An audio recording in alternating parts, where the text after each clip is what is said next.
మంచిర్యాల జిల్లాలో కురిసిన అకాల వర్షాలతో ధాన్యం తడిసి ముద్దైంది. కొనుగోలు కేంద్రాల్లో ధాన్యం తడవడంతో రైతులు ఆందోళన వ్యక్తం చేస్తున్నారు. అధికారులు సకాలంలో కొనుగోలు చేయకపోవడంతో పరిస్థితులు తలెత్తాయని ఆవేదన వ్యక్తం చేస్తున్న రైతులతో మా ప్రతినిధి Arun Kumar face to face.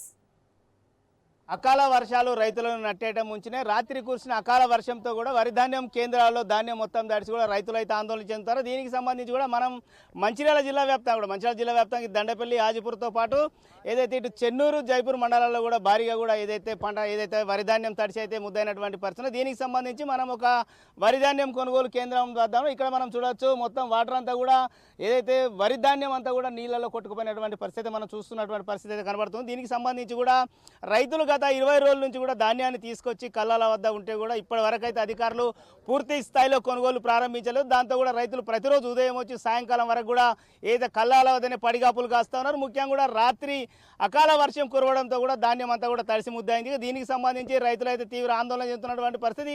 ఇక దీనికి సంబంధించి మన దగ్గర కొంతమంది రైతులు ఉన్నారు. నిజంగా కూడా వీళ్ళు పడుతున్న ఇబ్బంది ఏంది, రాత్రి కురిసినటువంటి వర్షాలు కూడా వరిధాన్యం మొత్తం తడిసింది. దీనికి సంబంధించి మన దగ్గర కొంతమంది రైతులు ఉన్నారు. నిజంగా వీళ్ళు పడుతున్న ఇబ్బంది ఏంది, అధికారులు ఎందుకు కొనుగోలు చేయడం లేదనే విషయాలు తెలుసుకునే ప్రయత్నం చేస్తాం. చెప్పండి బ్రదర్, ఏంది ఎన్ని ఎకరాల మీరు సాగు చేసాం, రాత్రి అకాల వర్షం కురిసింది, ఎటువంటి ఇబ్బంది పడు, ఎంత మేరకు వడ్డు తడిసినాయి?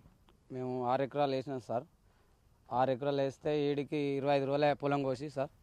25 రోజులే ఇప్పటికి పట్టించుకునే నాదులు లేరు సార్. ఇవాళ అస్సలేరు. ప్రభుత్వాలు కూడా ఇది ఆ పార్టీ ఈ పార్టీ అని వాళ్ళ కాళ్ళ కొట్లాడతాను, కానీ మమ్మల్ని పట్టించుకునే నాదులు లేడు. 3 కిలోల కటింగ్ 2 రూపాయలు లారీ వాళ్ళు అంటాను. ఒక్కళ్ళు వచ్చిన నాదులు లేడు. బస్తాలు మొత్తం తడిసినాయి, అడ్లు తడిసినాయి. ఒక్కొక్క రైతులు చెప్పుకోలేక ఒక మందు డబ్బా ఒక వట్టుడే తక్కువ సార్. బాగా ఇబ్బంది పడతాను. కొంచెం దయచేసి ప్రభుత్వం ఆదుకోవాలని చూస్తున్నాం. ఇక చచ్చే కాలం వస్తుంది సార్. ఒక్కొక్కరు అంత బాధల కొద్దున్నారు. కోర్లు ఈ అన్నీ పెట్టి మాకు ఎక్కడి నుంచి వస్తాయి సార్. గిట్లా నీళ్ళల్లో బస్తాలు తడిసే ఇప్పటికి మాత్రం పట్టించుకుంటలేరు.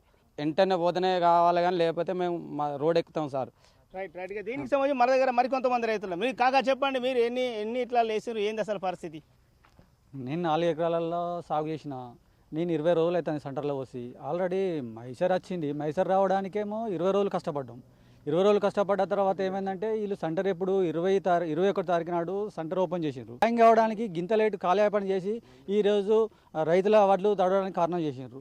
రైతుల వడ్లు తడిచినాయి అంటే ఇప్పుడు ఇమ్మీడియట్లీ ఏంటంటే ఇప్పుడు కాంటర్ పెట్టి 1500 బస్తాలు రెడీ ఉన్నాయి. 1500 బస్తాలు రెడీ ఉంటే ఇప్పుడు లారీలు వచ్చేది దిక్కులేదు.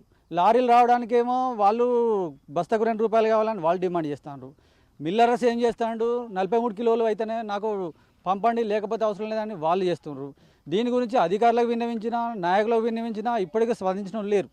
దీనికి సంబంధించి మన దగ్గర మరికొంతమంది రైతులు. బ్రదర్ చెప్పండి, మీ పరిస్థితి ఏంది? రాత్రి వర్షాలు తడిసినాయి, దానికి సంబంధించి ఎటువంటి ఇబ్బంది ఎదుర్కొంటున్నారు? నిజంగా కూడా 20 రోజుల నుంచి కళాల దగ్గరికి వరిధాన్యం తీసుకొస్తే కొనేటువంటి పరిస్థితులే అంటున్నారు. కొన్న కూడా నాకు క్వింటాల్కి 3 నుంచి 4 కిలోలు అదనంగా చెల్లించాలని చెప్తా ఉన్నారు అంటున్నారు. ఏంది ఎటువంటి ఇబ్బందులు ఎదుర్కొంటున్నారు? గవర్నమెంట్ ఏమంటుంది, యువకులు వచ్చి వ్యవసాయం చేయాలంటున్నారు.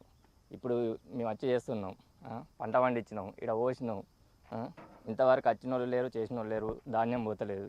ఇక్కడ నుంచి యువకులు వ్యవసాయం చేయడానికి కూడా భయపడతారు సార్. ఈ ధాన్యం పోవాలి, వెంటనే పోతే ఎవరైనా ముందుకొచ్చి చేస్తారు, కానీ లేకుండా మాత్రం ఎవరు యువకులు కూడా చేయడానికి వెనుక పెడతారు సార్. అది పోవట్లేదు. నిన్న నానింది నైట్, వర్షానికి కూడా వచ్చినాం. 1:30 దాకా మేము ఇక్కడనే ఉన్నాం. నైటు 1:30 అయినా కానీ ఆ వర్షానికి గాడుపుకు వరదలకు ఏం చేయలేక మేము చూసుకుంటే ఏరినాము. కొంచెం అట్లా గప్పిపోదామన్నా కానీ గాడుపుకు మేమేమైపోతామని సపరేక వెళ్ళిపోయాము.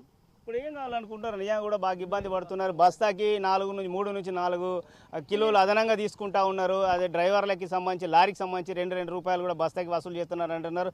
ఒక పక్కనేమో అనేక ఇబ్బందులు ఎదుర్కొ అప్పులు తెచ్చి పంటలను సాగు చేస్తున్నారు. ఇవాళ పెట్టుబడులు వెళ్ళేటువంటి పరిస్థితి లేదు. ఇవన్నిటిని ఎట్లా మీరు బేస్ చేస్తా అంటే ఇట్లా అటువంటి సమస్యలు ఎదుర్కొంటారు వీటి ద్వారా?